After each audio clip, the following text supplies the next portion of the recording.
কুষ্টিয়ার কুমারখালীতে আসন্ন ত্রয়োদশ জাতীয় সংসদ নির্বাচন ও গণভোট এবং বর্তমান আইন শৃঙ্খলা পরিস্থিতি সংক্রান্ত বিষয়ক মতবিনিময় সভা অনুষ্ঠিত হয়েছে।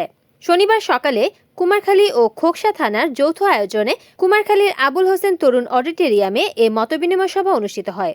এ সময় প্রধান অতিথি হিসেবে উপস্থিত ছিলেন কুষ্টিয়া পুলিশ সুপার জসিমউদ্দিন। অন্যান্যদের মধ্যে কুমারখালী উপজেলা নির্বাহী কর্মকর্তা ফারজানা আক্তার, সহকারী কমিশনার নাভিদ সারোয়ার, খোকসা সহকারী কমিশনার ভূমি কর্মকর্তা মোসাম্মদ তাসনিম জাহান, কুমারখালী থানার ভারপ্রাপ্ত কর্মকর্তা জামাল উদ্দিন, খোকসা থানার ভারপ্রাপ্ত কর্মকর্তা মোতালেব হোসেন, কুমারখালী প্রেস ক্লাবের সভাপতি লিপু খন্দকার সহ সকল রাজনৈতিক দলের প্রার্থী ও সমর্থকরা উপস্থিত ছিলেন।